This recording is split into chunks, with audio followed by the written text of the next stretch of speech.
Comment ne pas parler d'intempéries? Les témoignages se succèdent pour évoquer des vents violents, voire des mini-tornades, des grêlons énormes et évidemment des dégâts occasionnés par cette météo attendue, certes, mais qui a néanmoins surpris par son intensité. Des centaines d'appels chez les pompiers. Cette nuit, la vigilance orange n'était pas de trop, surtout dans le sud du département. Énormément de dégâts sur les bâtiments communaux, mais également, vous l'avez compris, chez les particuliers. Ce matin, les pompiers étaient d'ailleurs toujours à pied d'œuvre pour bâcher les toitures. Dans Cerny, par exemple, les habitants étaient sous le choc. Ce sont des grêlons de la taille d'une balle de tennis qui se sont abattus sur leur maison. Audrey Coll. Les rues de Cerny portent encore les stigmates de cette nuit. Bernard essaie de déblayer sa maison, même si la pluie continue d'être abondante. Sa toiture et ses gouttières n'ont pas résisté aux impacts des grêlons, gros comme des balles de tennis. Il attend le couvreur, car avec la toiture brisée, c'est l'inondation dans son garage. Subitement, on croyait que c'était un bombardement, ça faisait un tel bruit, mais on s'y attendait, vu l'annonce à la météo. Et c'est impressionnant quand même d'entendre ça vacarme, ça cognait. On a l'impression que le toit allait craquer, c'était angoissant. Certaines maisons ont été complètement ravagées par l'orage. Les pare-brises des voitures et même les carrosseries ont été abîmées. Les pompiers sont intervenus plus de 300 fois dans le département et principalement ici, où ils interviennent encore. La maire de Cerny raconte la nuit d'apocalypse. L'orage a commencé à 11h08 exactement. J'ai vu les premiers grêlons tomber à 11h08. Et il y a eu une deuxième série de grêlons qui est tombée aux environs de minuit. Donc là, ça a été... moi, j'étais dessous en voiture et je peux vous dire que c'est apocalyptique. C'est vraiment impressionnant.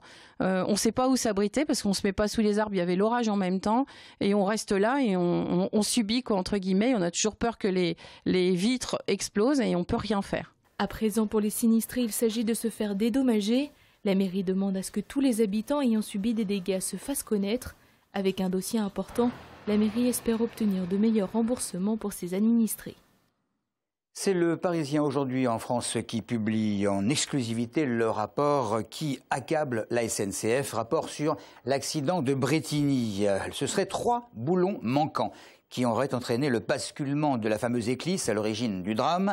Drame qui avait fait 7 morts, une trentaine de blessés, 32 exactement en juillet dernier. Le fameux rapport d'un expert indépendant remis à la justice fait état d'une maintenance défectueuse à plus d'un titre sur les voies du Paris-Limoges. Quelques chiffres qui résument bien la situation. Sur les 154 boulons contrôlés par l'expert sur le secteur, 59, soit plus d'un tiers, étaient desserrés, cassés ou carrément absents de leur logement.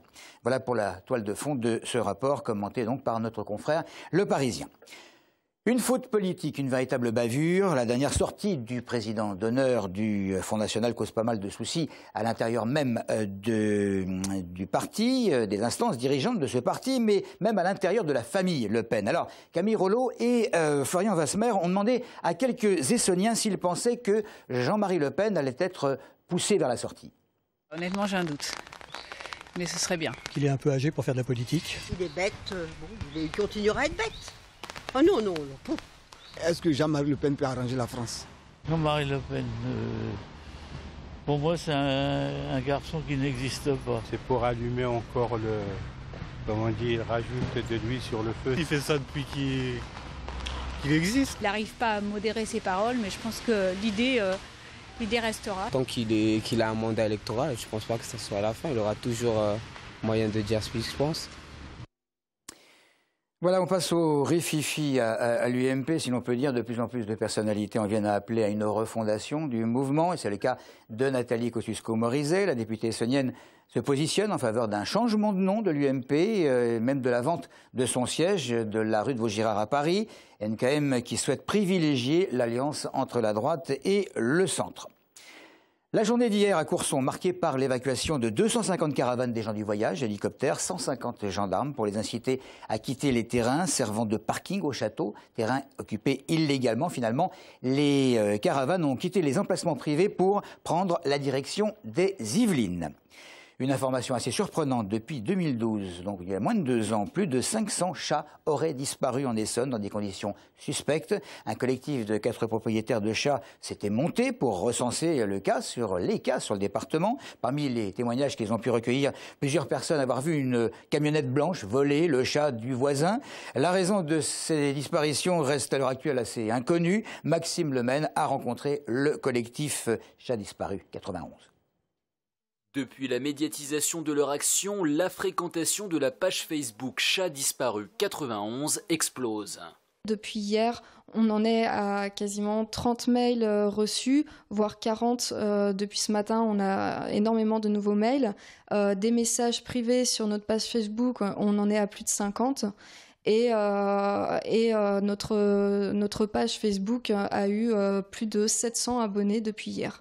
À l'origine du collectif, Marion, dont 2 des chats ont disparu en l'espace de 2 ans. En faisant le tour du voisinage à Auvers-Saint-Georges, elle se rend compte qu'elle est loin d'être un cas isolé. Pour elle, pas de doute, il s'agit bien de disparitions suspectes. Ce sont des chats complètement domestiques qui vivent une grande partie du temps dans la maison et qui sortent aussi pour faire leurs petites balades. On a beaucoup de chats stérilisés et identifiés, donc l'hypothèse des fugues, on n'y croit vraiment pas. Parce qu'un chat qui est stérilisé ne va pas s'éloigner énormément de son domicile. Donc voilà. Mais que deviennent ces chats? Plusieurs théories circulent. Certains parlent de trafic de peau, d'autres imaginent que leur compagnon a servi de nourriture, ou plus surprenant, de toy dog. Les organisateurs de combats de chiens illégaux utiliseraient en effet des chats appelés toy dog pour exciter les animaux combattants. Ça peut être très bien aussi des animaux sauvages qui viennent s'en prendre aux chats, sachant qu'on ne retrouve aucun reste de chat. Clairement, ce sont des chats qui disparaissent purement et simplement. On ne retrouve pas de boules de poils, on ne retrouve rien, quoi. Voilà. Une fois le recensement effectué, le collectif portera plainte auprès du procureur de la République pour qu'une enquête soit ouverte. Et puis pour terminer, sachez que 5 cas de gale ont été diagnostiqués à l'école Charles Perrault d'Athis-Mons. La municipalité rappelle que la gale est une maladie bénigne mais contagieuse. Elle se traduit par une envie furieuse de se gratter. Le mobilier scolaire et les cahiers ne peuvent pas transmettre la maladie. L'établissement n'a pas été fermé. Merci de votre fidélité.